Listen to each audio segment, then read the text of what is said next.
This book right here, this book took me on a proper trip. Like, oh my goodness. When I finished reading this book, I was just pacing around my room. I was just like, oh, why? As in how? Like, you know.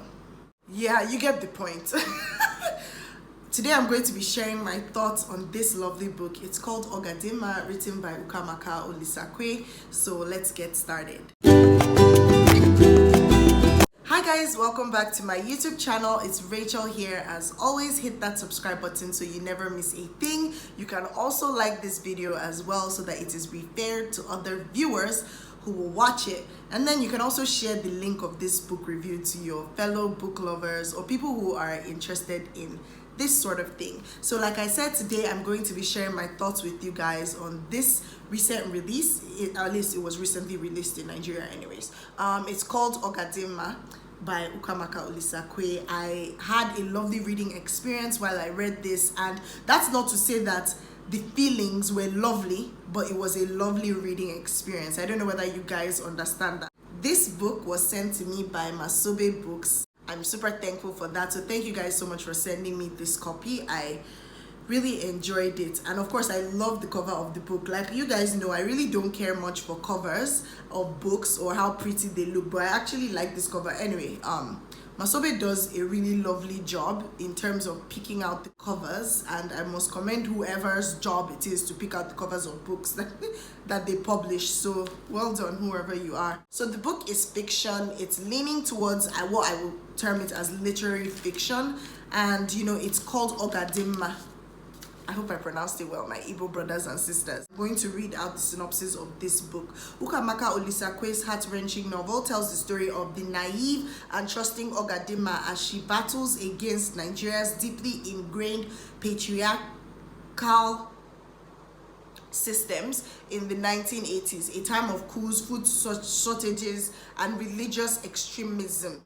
After a rape and unwanted pregnancy leave her exiled from her family in Kano, thwarting her plans to go to university, she's sent to her aunts in Lagos and pressured into marriage with an older man.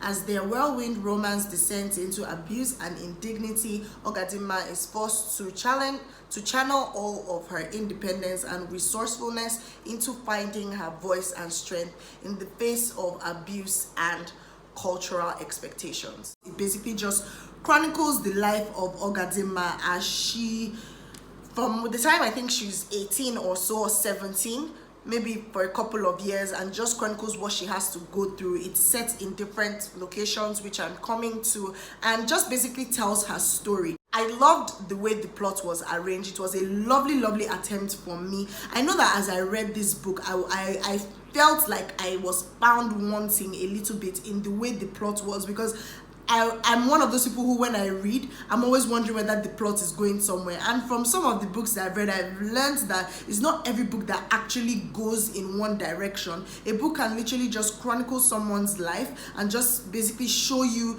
how they think, how they react to certain things, and how different things in the society may be infused in their life to sort of just show how they react to those things. So not every book is going to go on a destination or go on a journey or start from when this person is 15 and end when they're 20. Some books just focus on one particular transformative year and show how different things affected that major character. I don't know if what I'm saying makes sense, but I'm sure you guys get me.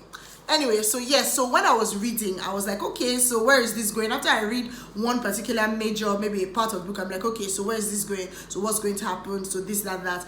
But I found when I finished the book that I actually really liked the way it came together. I liked the fact that there were different elements that played in Ogadinma's life, because obviously Ogadinma is the major protagonist in this book, and you got to see life through her eyes, and you got to the point where she was a little bit self-aware. It was sort of like a self-discovery situation for her. Maybe the most transformative years of her life was that when she was 17 to maybe like 19 or 20, and a whole lot of things happened to her. And like the synopsis says, she was really naive and very trusting. It's so easy for people to read and follow the plot of this book and be like, oh my goodness, can never be me, bro. But this book was set in the 80s in Nigeria. Just imagine the amount of traditional and cultural expectations. Just imagine the huge patriarchy that must have been going on then, which has still trickled down into our generations till now. And this was the setting and the backdrop where Ogadinma, who as a human being and as a character, was developed. Basically, I feel like Ogadinma's journey was a journey of self-discovery, self-awareness in a time that it was not permitted to find. What do you want to find yourself about? You're a woman, and this is where you belong, and this is what your life is going to be. So briefly running through the setting, like the book was set in Kano, in Lagos State, and in the East, I think Aba at some point in time. I love the way the author was able to, you know, change in between different locations and different scenes. I think she did a fantastic job on that. That's as it pertains to location. I like the fact that there was the north, there was south, and there was east that was well represented in the book, not because of anything, but just because I thought that she was able to weave it in beautifully. As it relates to the time setting of this book was supposed to be set in the 1980s in Nigeria.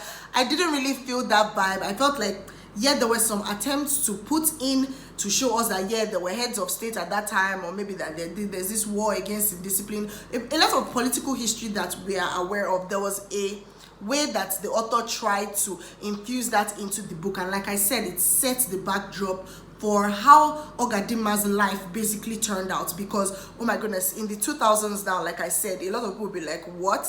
I can't even.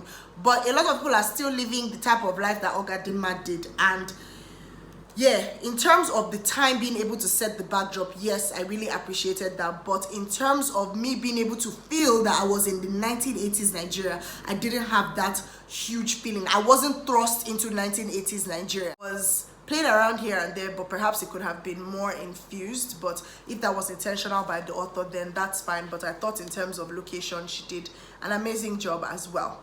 Now, to character development or characterization, I feel like this is what carried the book. And I love books that have amazing characterization and character development, because I want to be able to feel a character, even if I don't like you, even if I can't relate to you, even if I cannot connect to you. I want to be able to feel you come to life. Look, I felt like at some point Ogadinma was walking around my room and I just wanted to sit her down and say why, but it's like in the 1980s and she'd probably be looking at me like, you would never understand. This girl was like built into like this. The first scenes of the book, I was already angry. I'm like, how can you, how, like, why are you like this? Like, do you know, like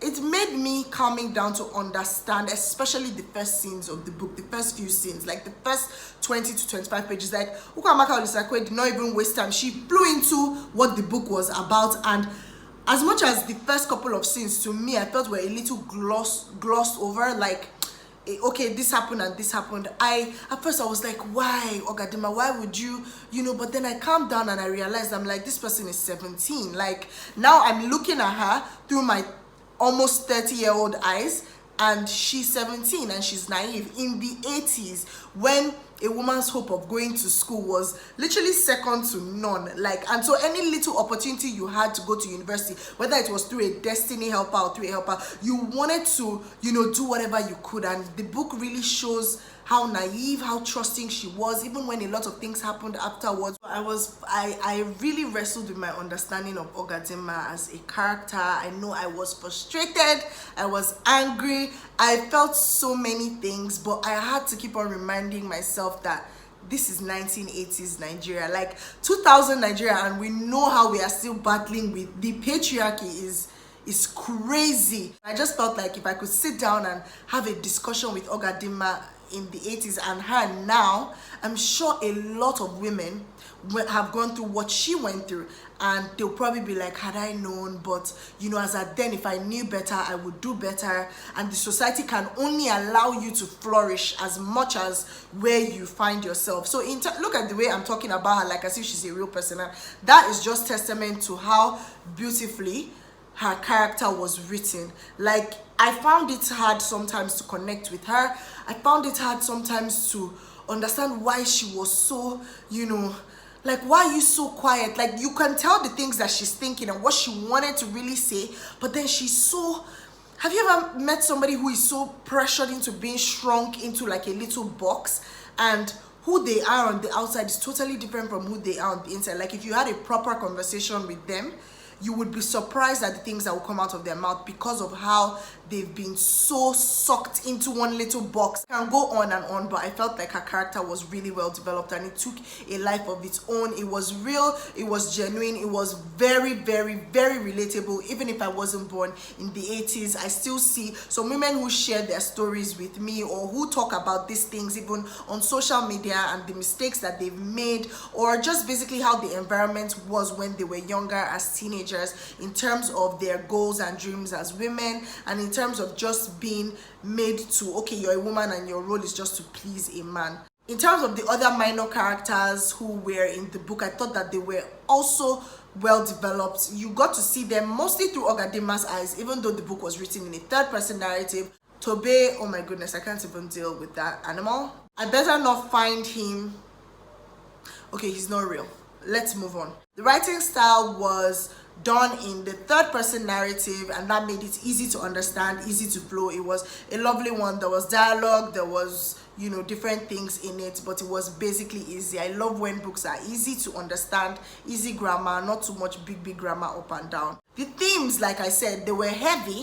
They were quite heavy, but they were very, what's the word I'm looking for? They were very apt, they were very on point, they were very important for the purpose of this book. The book explored themes like rape, domestic violence, feminism, patriarchy, traditional and societal expectations, and other things like that. They touched on very important things that occur in the society as we are in today's world, even if this book was set in the 80s, like I said. Now to the ending and resolution of this book. I actually liked the ending a little bit. I don't even know how I feel. Okay, I was somewhat satisfied with the ending of the book because you got to see where Ogadinma's mind and her how do I call it now? Let's call it self-awareness or self-discovery. You got to see where it had gotten to.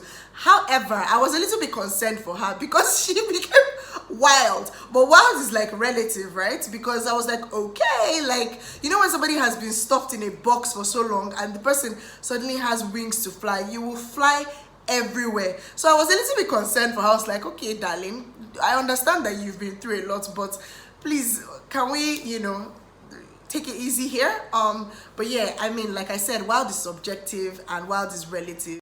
The most important thing was that the inner happiness started to flow from her, and it's amazing. You would get to see what she had to leave behind, what she had to move on from, just so that she could find her peace and her inner happiness, so that she could become who she really was, just so that she could find her voice. It's a very moving, captivating book, and it's something that a lot of people would, I'm sure if you sit people down and talk to them and find out their stories, they would definitely resonate with this book and the themes that are in it. So I must commend the author, and I thought it was a very good job, well done, and I enjoyed my reading experience while I was reading it. I will definitely give this book a strong 4/5, and I would commend it to anybody who is looking to read amazing literary fiction of the things that I've spoken about, of course. So you can get a copy from Masobe Books, or you can get from Roving Heights. Let me know in the comments if it's something that you would want